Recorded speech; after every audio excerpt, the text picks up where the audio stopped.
And I am a summer intern here at the North Carolina Coastal Federation, and we are a member-supported nonprofit. Our mission is to protect and restore the coast. I'd like to welcome you all tonight to our Coastal Speaker Series. Events like this are made possible by our generous members, and tonight it is my honor to introduce you to Melanie Doyle, a conservation horticulturalist from the North Carolina Aquarium at Fort Fisher.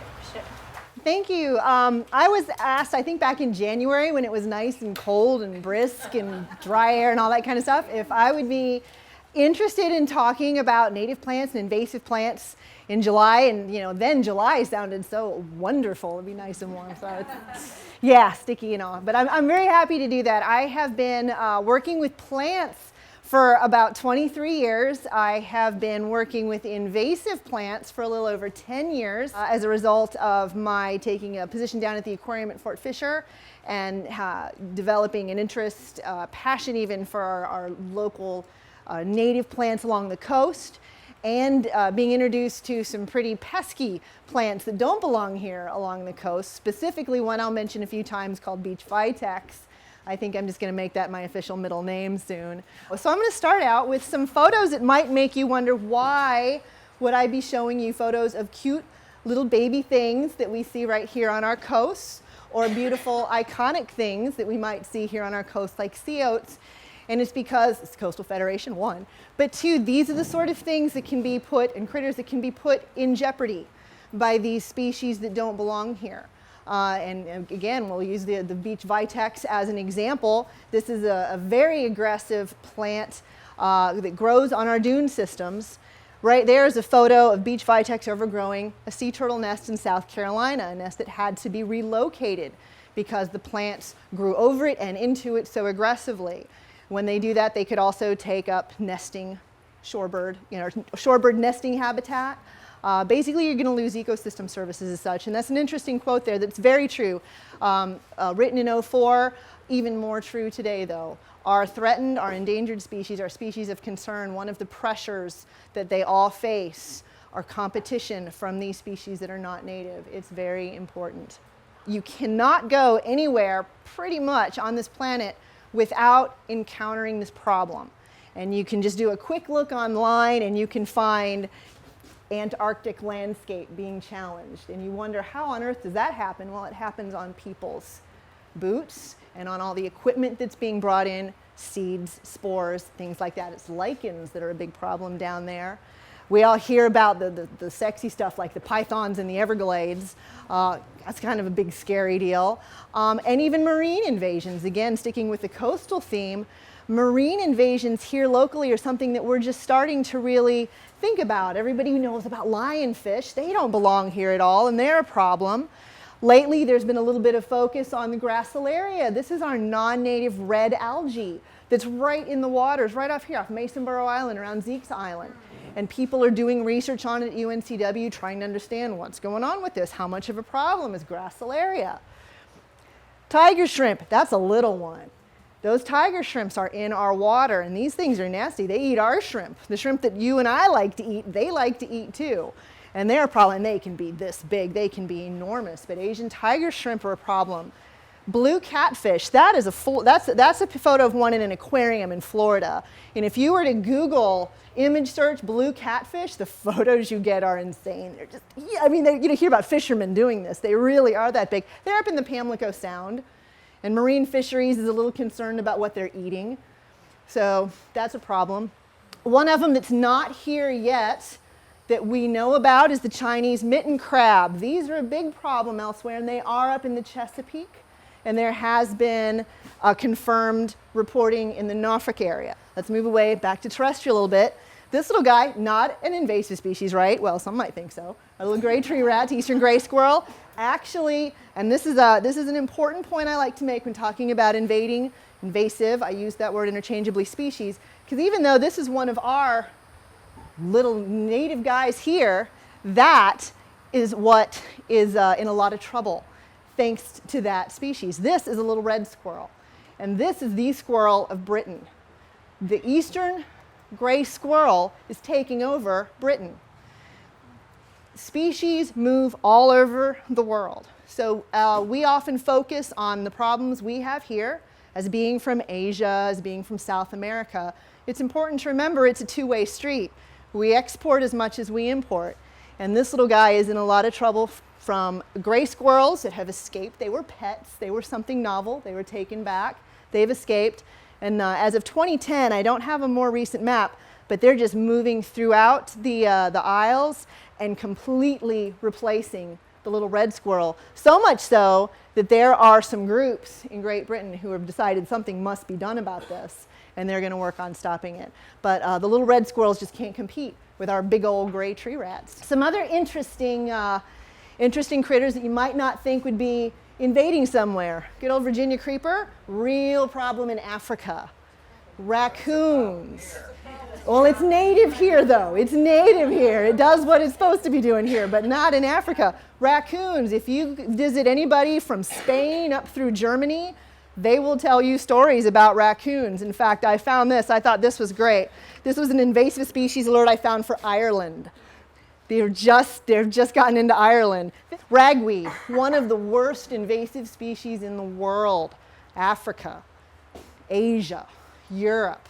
Big, big problem. To us, it's just a roadside weed. It's just normal here. Black cherry, big problem in Europe. A wonderful native species, especially if you're into the butterflies and the bugs. You want the pollinator trees. You want larval hosts. Black cherry is fantastic, but not in Europe. It's causing a lot of problems. Cattails, a great wetland plant in Hawaii, causing big, big problems. Taking over wetland areas in Hawaii where it doesn't belong, but it was brought in. And then finally, good old largemouth bass. It was hard for me to find somewhere in the world this fish has not been introduced. It's in Fiji, it's in Madagascar, it's been introduced everywhere by anglers. They like to fish for it, but it's a largemouth bass and we know what they do, they eat things. Every year in the United States, the dollar amount spent, this includes forestry, agriculture, aquatic, think of things like zebra mussels and Asian carp. These are big problems that a lot of money is being spent on. A ridiculous sum of money, a lot of money. California alone spends about $82 million a year on invasive species. And just to give you an example, in North Carolina alone, there is one species that we've spent $250,000 on to control, just one species in particular. I'm going to talk about that real quickly because it's kind of interesting. It's called witchweed, but it is an interesting story. This is a tiny little diminutive plant that is a parasite. It is native to North Africa and East Asia.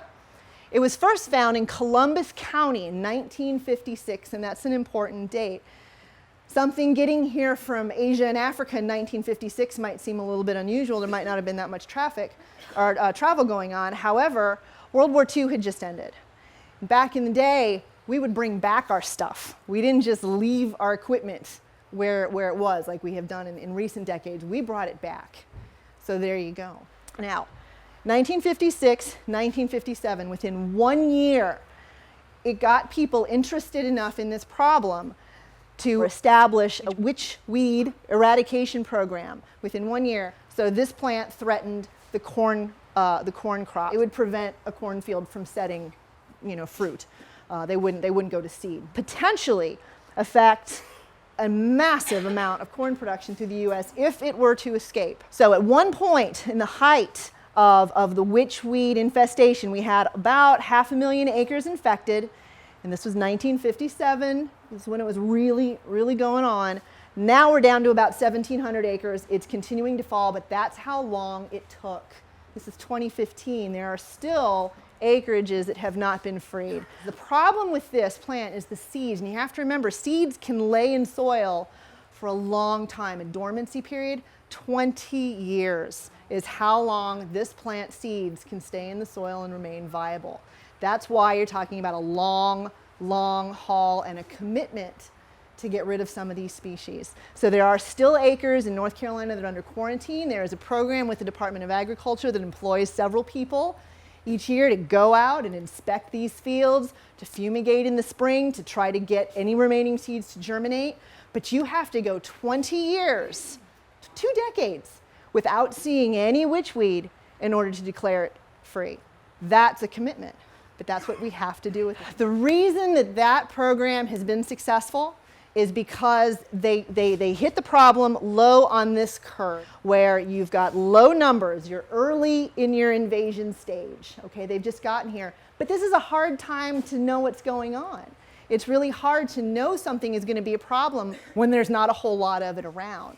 It takes people with a really keen eye and really focused on a particular ecosystem to see something that's new and see something that's different and get that red flag to be raised. Once you get up here on the curve, you've got more time, you've got area occupied. As soon as you get about here on this curve, it's pretty much gone. And that's what these show: prevention, eradication, containment, and then asset-based protection. So here's where we're talking about things like kudzu. It's gone, all right? It's out there.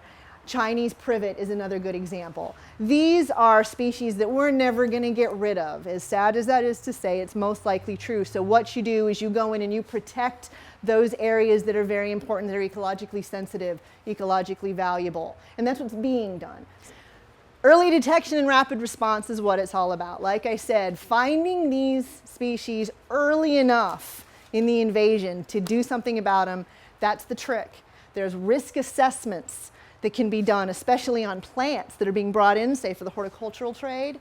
Very, very important. There's characteristics that you can look for in these plants that might make you go, this one could get out of control. Maybe we shouldn't allow this to be sold at nursery centers. So things like that are very important.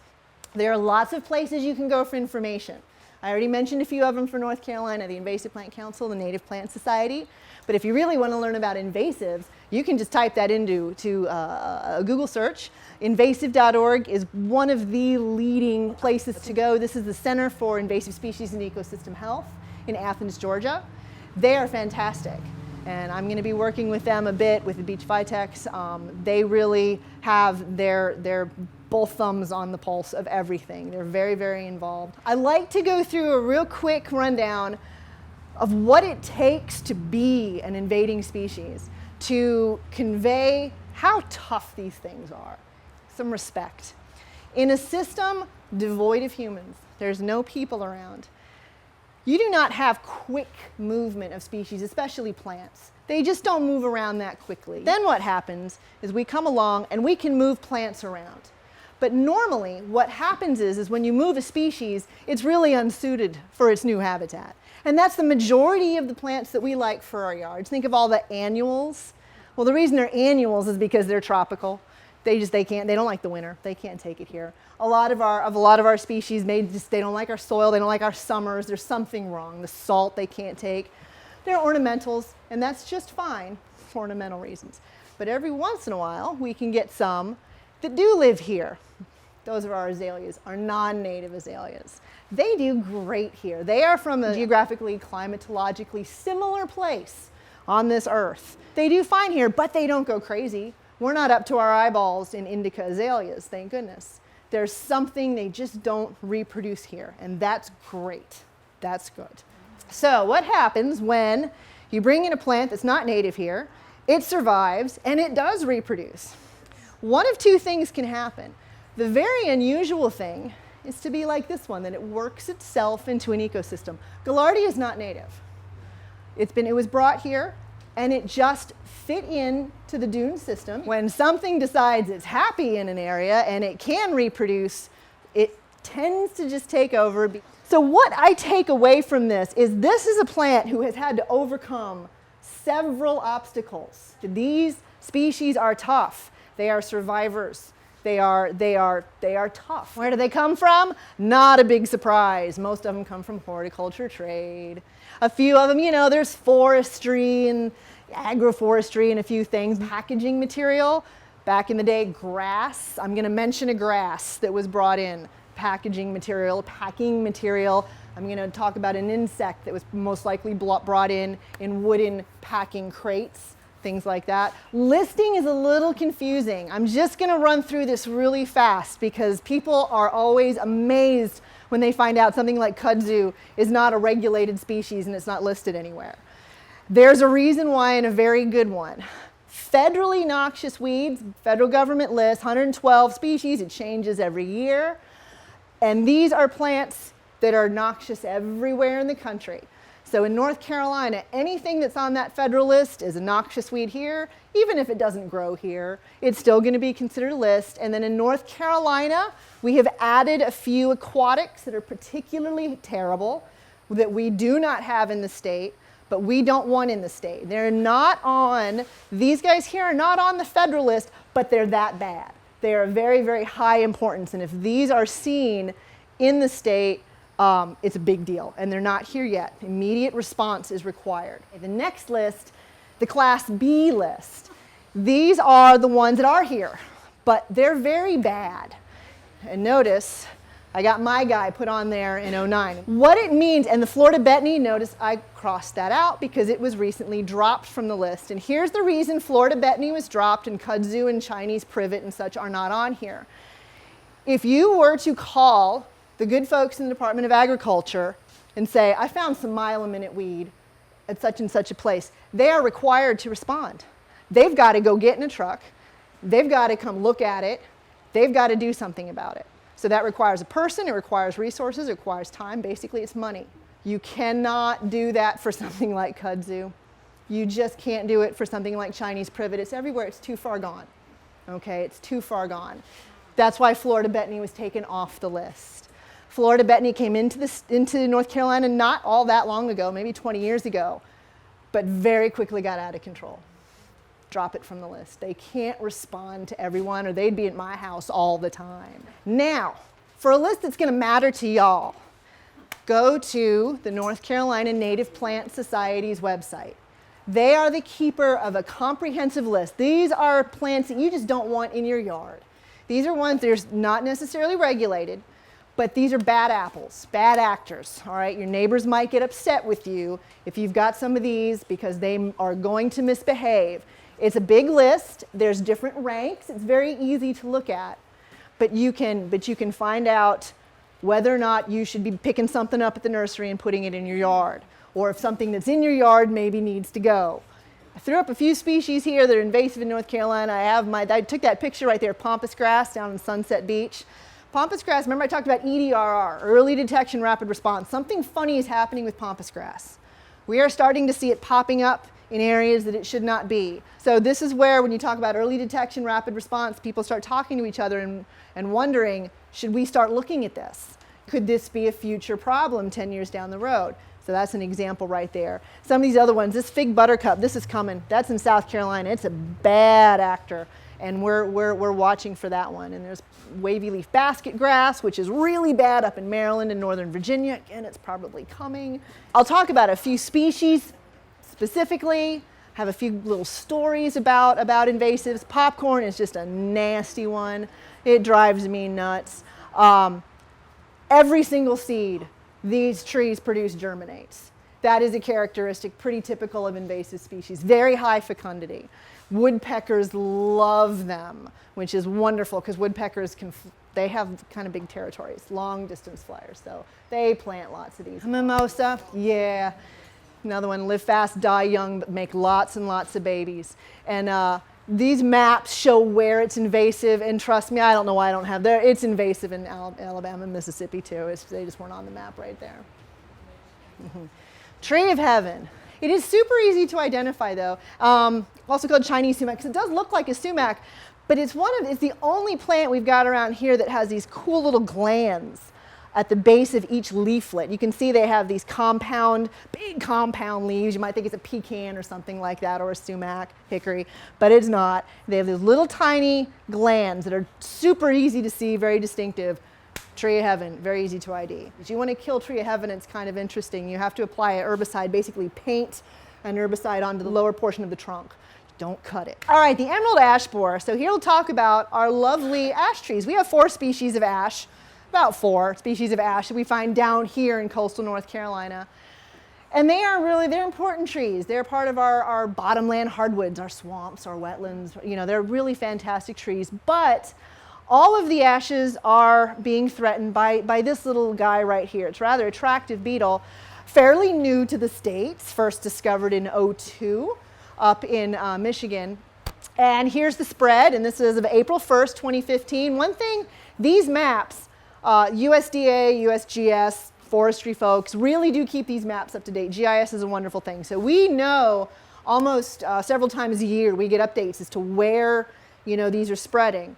And, and this isn't a plant, this is a critter. Like I said, we got all different flavors of invasives. But as you'll notice, as of 2015, we do have some confirmed in North Carolina, which is bad.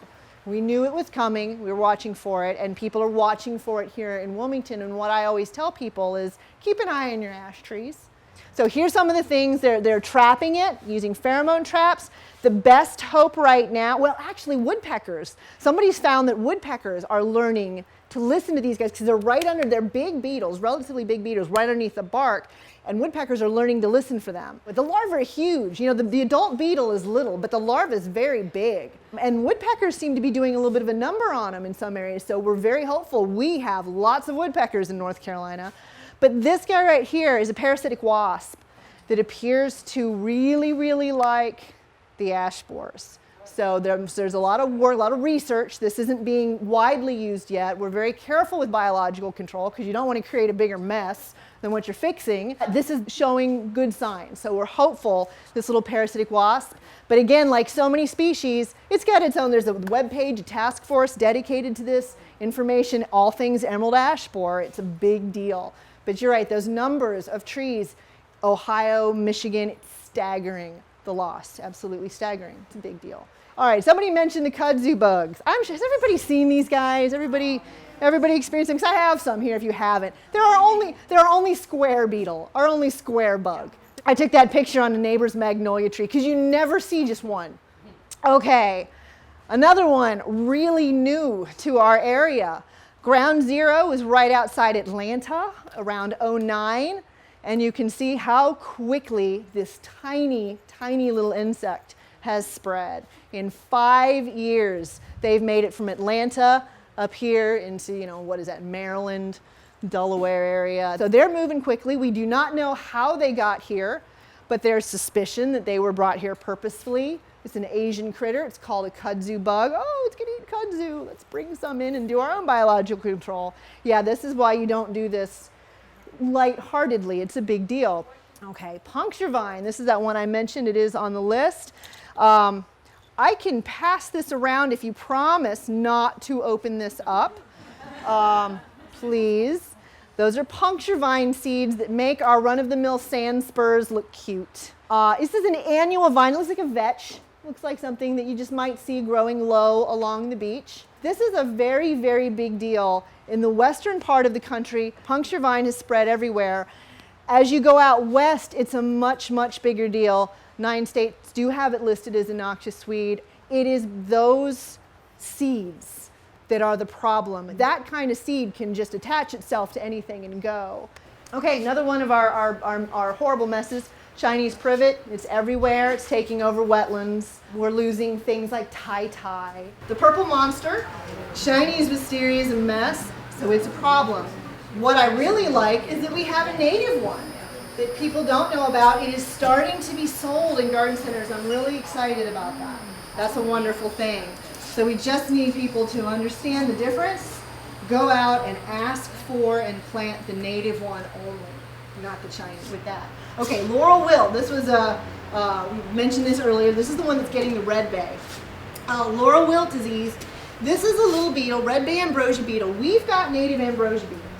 All right, and they're a really important part of our ecosystems because they're the ones that help break down dead wood. They bury into wood that's decaying or dying to lay their eggs, and as they bury through wood, they carry in these 2 little pouches right up on the top of their head fungal spores.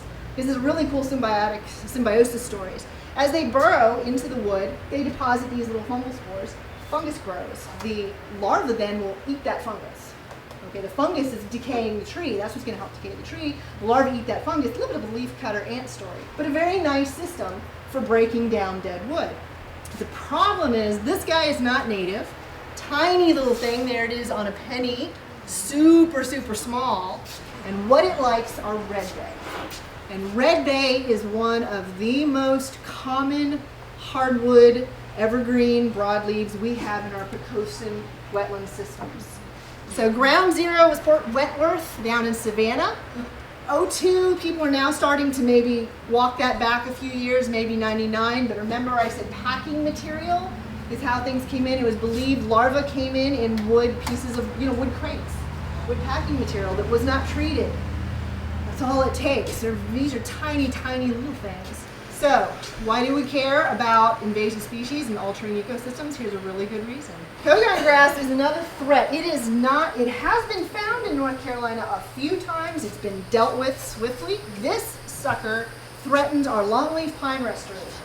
I'm sure y'all are familiar with all the effort and all the money that's being spent on longleaf pine restoration. It's a really big deal right now, as it should be. This grass is a big, big problem. Considered one of the worst invasives in the world, very interesting grass. It is easy to identify for y'all. It is the only grass that would be about yay high in the spring and topped off with fuzzy white seed heads in the spring. The only one. Here's our distribution of it. That one little green blob in Pender County, North Carolina is gone, is dead. There had since been another 2 sites found near Charlotte. Again, taken care of quickly. They're gone. The seeds are very, very light, grass seeds, real fluffy, cottony things. It is moving along roads. Really, it's just a grass that likes roadsides. Who wouldn't? It's mowed. It's a lovely place for grasses to grow. Equipment comes in, mows it. Seeds get stuck on equipment. Then they go mow somewhere else. Again, coconut grass has got its own website. It's a big bad thing. We've got some cool little identifying cards. I'm going to get a whole bunch more of these, and I should leave them here, Coastal Federation folks, because it's a big deal for identifying this. And the people you call in North Carolina, it's great. There's a phone number for the Department of Agriculture. It's 1-800-206-WEED, or you can go online. So this is a site that is just a few blocks up that way. But that's just what it does. It does what kudzu, what all these other species do. It just takes over. But what the task force does, we figured out working with South Carolina on how you treat it, treating it at the right time, in the right way. And if you keep up with it and are vigilant, that's what happens. This is that site now. There is no more Vitex on it. We did not plant anything on that site. All we did was get rid of the invading species. The native ones came back on their own all by themselves. As soon as we killed the Vitex, we had natural regeneration taking place almost immediately. And a lot of folks are seeing that with a lot of invasive species removal. The natives are there, the seed bank is there, it just needs to be released from this monstrous thing that's, kicked it out. So I absolutely love these slides, and that reminds me why I keep doing this, even though it can be very frustrating, it can be disheartening. It's going to take years sometimes to reclaim these areas, but I've seen photos similar with kudzu, or similar photos or similar situations with kudzu, where entire riparian areas have been reclaimed. Trees that you thought for sure were dead because they were completely covered. Nope, they weren't dead, amazingly enough. You get the kudzu off of them, and they come right back. So I'm going to end there, and I'd be happy to take some questions.